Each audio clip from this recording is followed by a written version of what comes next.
Hello everyone. तो आज की क्लास शुरू करते हैं और आज की क्लास में हम बहुत ही इंपॉर्टेंट रीजनिंग के क्वेश्चन पढ़ेंगे जो कि आपके आने वाले एग्जाम के लिए बहुत ही हेल्पफुल है, जैसे कि टेट, टीजीटी कमीशन, इसके अलावा एसएससी, बीएसएफ या अदर कॉम्पिटिटिव एग्जाम, पुलिस, पटवारी या अन्य सभी कॉम्पिटिटिव एग्जाम के लिए आने वाले बहुत ही इंपॉर्टेंट क्वेश्चन है जो कि यहाँ पे कवर किए गए हैं। तो अच्छे से सारे क्वेश्चन हम कवर करेंगे। पहला क्वेश्चन है, in a certain code language, park is coded as 3749 and race is coded as 4762. How will care be coded in that language? यानी एक निश्चित कोड भाषा में पार्क को क्या लिखा गया है? 3749 लिखा गया है और इसके रूप में कोडित किया गया है, कोडेड किया गया है। इसके अलावा रेस को किस में लिखा गया है, किस में कोडित किया गया है? 4762 में। तो यहाँ पे पूछा गया है कि उस भाषा में केयर को कैसे कोडित किया जाएगा। ऑप्शन है 67, 24, 76, 42 एंड 76, 26 एंड 67, 42। तो कैसे इसको कोडित किया जाएगा? तो इसको सॉल्व करने के बहुत ही आसान तरीके होते हैं। सबसे पहले तो हम पार्क को सॉल्व करेंगे कि पार्क को क्या लिखा गया है, PARK। तो P को यहाँ पे कुटित किया गया है। P को संख्या दी गई है 3, A को संख्या दी गई है 7, R को संख्या दी गई है 1 और K को संख्या दी गई है 9। तो इस तरह से इसको क्या किया गया है, कोडिट किया गया है। जबकि रेस, RACE, तो रेस को कैसे कोडिट किया गया है? रेस के लिए यानी R को क्या लिखा गया है? कोड दिया गया है 7, एक आर को 4 दिया गया है, ए को 7 दिया गया है और सी को क्या दिया गया है? 6 एंड ई को 2 दिया गया है। तब यहीं से हम क्या करेंगे, केयर को जो है डिफाइन करेंगे, CARE।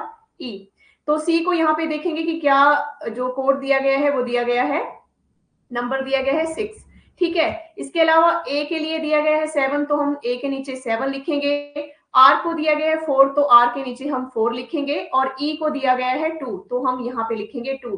तो इस तरह से how will care be coded in that language, यानी जो केयर शब्द है उसको इस भाषा में कैसे कोडित किया गया है, तो इस तरह से इसको कोडेड किया गया है। तो राइट आंसर क्या आएगा? 6742, ऑप्शन 4 इज करेक्ट आंसर। तो इस तरह से आपने जो है ऐसे क्वेश्चन को सॉल्व करना होता है। जैसे कि पार्क को, जैसे आपके पास अन्य शब्द दिया होगा तो उसके लिए कोड दिया होगा, तो कोड को आपने क्या करना है, लिख लेना है उसके नीचे। आगे अगला शब्द दिया होगा उसको भी सेम वैसे करना है और लास्ट वाले शब्द को लिख के उसका कोड आपने ढूंढना है। तो ऐसे जो है आप बहुत इजिली तरीके से रीजनिंग के क्वेश्चन जो है सॉल्व कर सकते हैं। ठीक है। तो इसका राइट आंसर 6742, ऑप्शन 4। तो इस तरह से इसको सॉल्व किया जाएगा। And question number second, question number second है, question number second. First question आपको अच्छे से समझ आ गया होगा। अब हम सेकंड क्वेश्चन करेंगे कि select the number form among the given option that can replace the question mark in the following series. आपके पास ये सीरीज दी गई है, यानी क्वेश्चन का हिंदी में मतलब भी मैं आपको साथ में समझा दूं कि दिए गए विकल्पों में से वह संख्या चुनिए जो निम्नलिखित श्रृंखला में प्रश्न चिन्ह के स्थान पर आ सकती है। तो सीरीज क्या दी गई है? 16, 33, 100, 401। आगे साइन ऑफ इंटेरोगेशन है, तो क्या यहाँ पे आएगा, कौन सा शब्द यूज किया जाएगा, तो वो हम यहाँ पे देखेंगे। तो इसको भी जो सॉल्व करने का तरीका है बहुत ही इजी है। कैसे? सीरीज को लिख लेंगे 16, 33, 100, 401 एंड आगे क्या आएगा। तो इसको हम क्या करेंगे, सिंपल सा तरीका है। अब 16 में मल्टीप्लाई, ठीक है, 2 से करेंगे तो क्या आ जाएगा?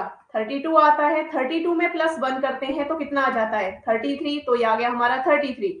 ठीक है। आगे है 33, तो 33 को मल्टीप्लाई करेंगे 3 से तो कितना आ जाएगा? 99। उसमें +1 करेंगे तो आ जाएगा 100, तो आगे आ गया 100। ठीक है।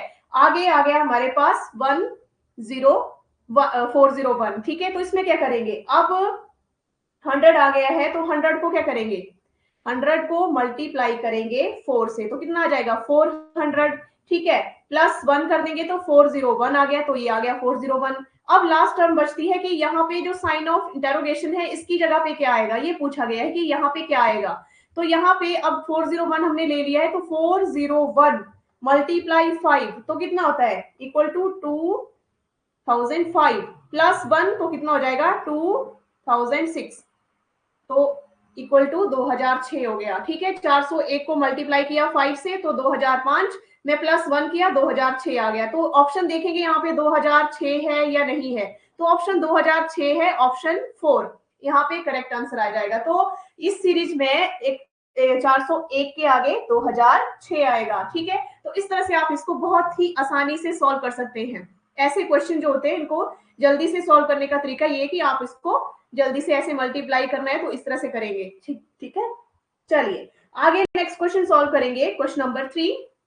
तो क्वेश्चन नंबर सेकंड भी आपको अच्छी तरह से समझ आ गया होगा कि कैसे करना है। ठीक है, अब नेक्स्ट जो क्वेश्चन नंबर 3 है, तो क्वेश्चन नंबर 3 है study the given matrix carefully and select the number from among the given option that can replace the question mark in it. अब यहाँ पे भी हमने इसको सॉल्व करने का तरीका देखना है कि कैसे करना है, मतलब दिए गए मैट्रिक्स का ध्यानपूर्वक अध्ययन करना है और दिए गए विकल्पों में से उस संख्या का चयन करना है जो इसमें प्रश्न चिन्ह के स्थान पर आएगी, मतलब इस वाले पॉइंट में हमने यूज करना है। तो इसको कैसे यूज किया जाएगा, अब यहाँ पे तो दिया है 7 का क्यूब, हम सब जानते हैं कितना होता है 343। ठीक है, आगे 13 का स्क्वायर तो कितना होगा 169। तो जो 343 है इसमें से माइनस कर दिया 169 तो कितना आ गया 174 आ गया।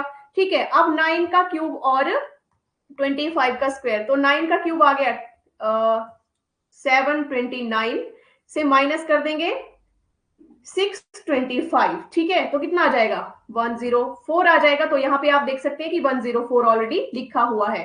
अब इसने हमें जो लास्ट वाली टर्म है इसको क्या करना है, सॉल्व करना है। तो यहाँ पे भी सेम वैसे करेंगे, 11 का क्यूब माइनस 13 का स्क्वायर, तो 11 का कितना आ जाएगा 1331 माइनस 900, तो इतना माइनस हो गया, इसमें से कितना बच जाएगा 431, 431 बच जाएगा। तो ये इसका राइट आंसर आ जाएगा, मतलब 431 इस वाली जगह पे क्या आएगा 431 आ जाएगा। तो यहाँ पे ऑप्शन देखेंगे कौन सा है, ऑप्शन 3 431 आ जाएगा यहाँ पे।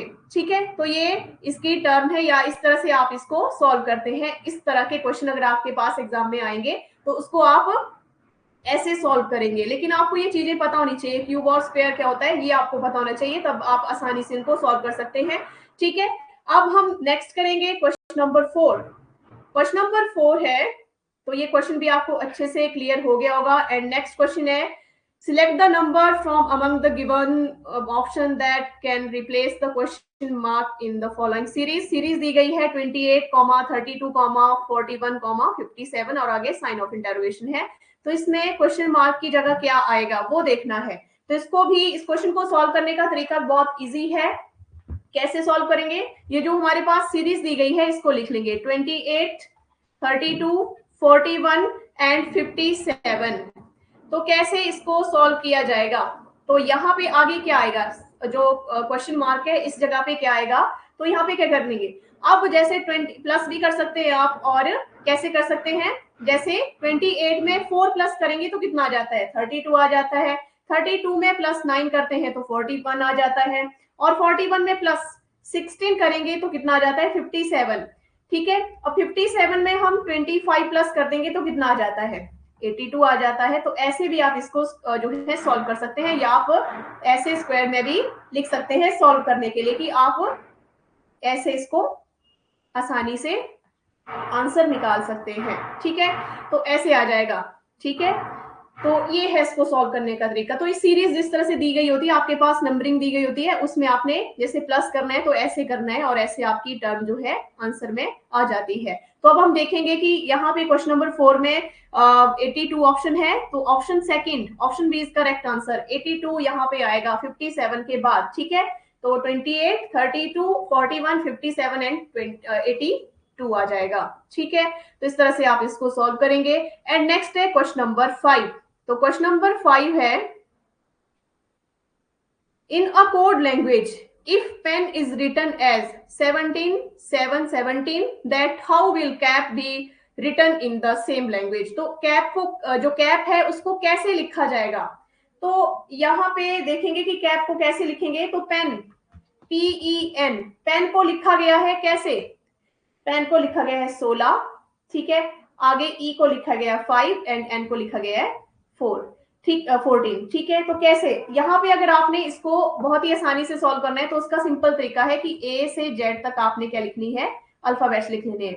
ABCDEFGHIJKLMNOPQ, और Z, और साथ में नंबर लिख लेने हैं 1 2 3 4 5 6 7 8 9 10 11 12 13 14 15 16 17 18 19 20 21 22 23 24 25 26। अब देखेंगे यहाँ पे कि पेन को जो यहाँ पे 17 दिया गया है कि इसको ऐसे लिखा गया है, तो कैप को कैसे लिखा जाएगा। अब पेन को तो हमने यहाँ पे लिखा कि ऐसे लिखा गया है, लेकिन यहाँ पे 17 और 17 कैसे आया है। तो अब देखेंगे कि पी कितने नंबर पे है। पी है 16 नंबर पर, ई है 5 नंबर पर और एन है 14 नंबर पर। ठीक है, तो इसमें क्या कर देंगे, हम सिंपल सा क्या करेंगे, प्लस 16 में +1 किया तो 17 आ गया, 5 में +2 किया तो कितना आ जाएगा, 7 आ जाएगा, और 14 में +3 करेंगे तो 17 आ जाएगा। तो इस तरह से पेन को लिखा गया है, क्या लिखा गया है, 17 7 17। तो ये आ गया इसको लिखने का तरीका। वैसे ही हम कैप को सॉल्व कर लेंगे कि कैप को कैसे लिखा गया है, तो CAP लिखेंगे। अब देखेंगे कि कैप यानी C कितने नंबर पर है, 3 नंबर पर है, ए कितने नंबर पर है, 1 नंबर पर है, और पी कितने नंबर पर है, पी 16 नंबर पर है। तो इसमें हम क्या प्लस करेंगे, यानी सिंपल सा है, 3 में हम 1 प्लस कर देंगे तो कितना आ जाएगा, +1 = 4। ठीक है, अब 1 में हम +2 कर देंगे तो कितना हो जाएगा, 3 हो जाएगा, और 16 में +3 कर देंगे तो 19 हो जाएगा। ठीक है, तो ऐसे इसमें हम इसको प्लस करेंगे, यानी सी आता है 3 नंबर, तो इस पे हमने +1 कर दिया तो 4 हो गया। ठीक है, ए आता है पहले नंबर पर तो उसमें +2 कर दिया तो 3 आ गया। ठीक है, और 16 जो पी है वो आता है 16 नंबर पर, तो उस पे हमने +3 कर दिया तो आ गया 19। तो कैप को ऐसे लिखा जाएगा, तो क्या आ जाएगा, 43 19। तो इसमें right answer option B, 43 19 is correct answer, option B रहेगा, ऑप्शन सेकंड यहाँ पे आ जाएगा। इसको सॉल्व ऐसे करना है। ठीक है, तो इसको ऐसे लिखा जाएगा कैप को। तो ये है इनको सॉल्व करने के तरीके, बहुत ही इजी तरीके से मैंने आपको यहाँ पे बताए हैं कि कैसे आपने इनको सॉल्व करना है। अच्छी तरीके से आपको सारे क्वेश्चन ये समझ आ गए होंगे और आपके आने वाले एग्जाम के लिए काफी हेल्पफुल रहते हैं। आपने इनमें टाइम नहीं लगाना होता है क्योंकि काफी इजी क्वेश्चन होते हैं, इनको सॉल्व करना बहुत ही आसान होता है। ठीक है, तो जैसे मैंने पहले आपको बताया कि आपके आने वाले एग्जाम में पीजीटी कमीशन, इसके अलावा BSF हो गया, SSC या पुलिस पटवारी, इसके अलावा अदर कॉम्पिटिटिव एग्जाम के लिए बहुत इंपॉर्टेंट क्वेश्चन ये रहते हैं। तो आपने सारे क्वेश्चन ये कवर करने हैं और ज्यादा से ज्यादा वीडियो को लाइक और शेयर करना है, साथ में हमारे यूट्यूब चैनल को भी सब्सक्राइब करना है।